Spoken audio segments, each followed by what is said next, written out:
Business में आपका पैसा केवल वही है जो आपके प्रोडक्ट या सर्विस का प्रॉफिट ऑफ मार्जिन है।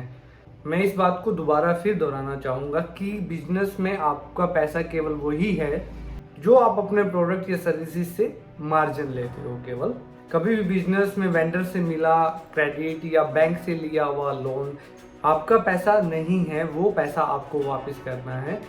वो पैसा केवल आपको बिजनेस में मदद के लिए है, ना कि वो आपके लिए है। मैं इस बात पे इसलिए जोर देता हूँ क्योंकि 90% या 95% से ज़्यादा जो बिजनेसेस है वो इस बात की अहमियत को नहीं समझते। मैंने बहुत से बिजनेसेस को बर्बाद होते देखा है। वो इस वजह से नहीं कि वो बिजनेस खराब थे, उनके प्रोडक्ट में क्वालिटी नहीं थी या उनके पास कस्टमर नहीं थे, बल्कि इस वजह से कि जो उनका पैसा नहीं था उसको उसने अपना माना। कुछ लोग कह सकते हैं कि अपना मानने से क्या होता है, अपने मानने से क्या वो पैसा उनका हो जाएगा। असल में मानने से बहुत कुछ बदल जाता है। जब हमें लगता है कि वो पैसा हमारा है तो हम उससे जुड़े हुए फैसले खुद लेने लग जाते हैं, और जो हमारा है ही नहीं उससे जुड़े हुए जब आर्थिक फैसले हम खुद लेना शुरू कर देते हैं तो कहीं ना कहीं बिजनेस में वहां से प्रॉब्लम्स आनी शुरू हो जाती है। इसीलिए बहुत से लोग क्या होता है कि जो पैसा उनके वेंडर्स का है या बैंक से उन्होंने बिजनेस के लिए लोन लिया है उसको अपने ऐशो आराम पे खर्च करना शुरू कर देते हैं। जब तक मार्केट ठीक चलती है या हमारे हिसाब से चलती है तब तक तो सब कुछ सही रहता है, कोई प्रॉब्लम नहीं आती, बिजनेस में ज़्यादा प्रॉब्लम नहीं आती।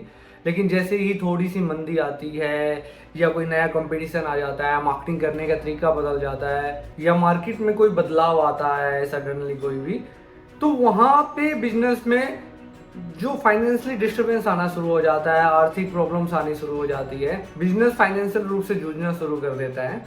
फिर लोग क्या करते हैं, दोबारा बैंक के पास जाते हैं, अपना टॉपअप बढ़वाते हैं या फिर वेंडर्स को कहते हैं कि उनको ज़्यादा क्रेडिट चाहिए।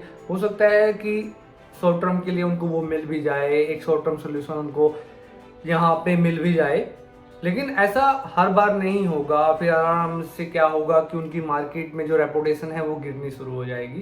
पर असल में क्या है कि दिक्कत बिजनेस नहीं है, जो असल में प्रॉब्लम है वो हमारे काम करने का तरीका है। अगर हम अपने काम करने का तरीका नहीं बदलेंगे तो ये प्रॉब्लम बढ़ती ही जाएगी, ये कम नहीं होगी, ये बढ़ती ही जाएगी। एक समय आएगा कि बड़ा सा बड़ा ऑपरेशन भी आपके बिजनेस को नहीं बचा पाएगा और आपका बिजनेस अपने साथ और भी बहुत सारी चीज़ें ले जाएगा जो उसकी खुद की नहीं है। वो जो आपने किसी और तरीके से कमाई होगी वो भी अपने साथ लेके चला जाएगा। एक जॉब वाले पर्सन को तो बहुत पर्सन सिखा देते हैं, सभी सिखाते हैं कि उसको सेविंग करनी चाहिए, उसको बचत करनी चाहिए, पर बिजनेस करने वाले को कोई ये नहीं सिखाता कि उसको भी बचत करनी चाहिए, उसका पैसा कौन सा है, कैसे उसको अपने पैसे का उपयोग करना चाहिए।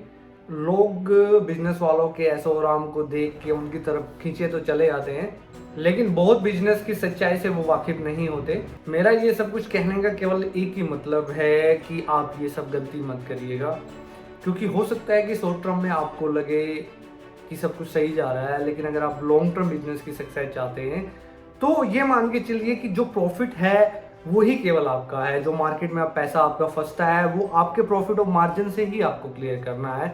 जो आपको बैंक को देना है, जो आपको वेंडर को वापस करना है, वो उनका पैसा है, वो आपका नहीं है।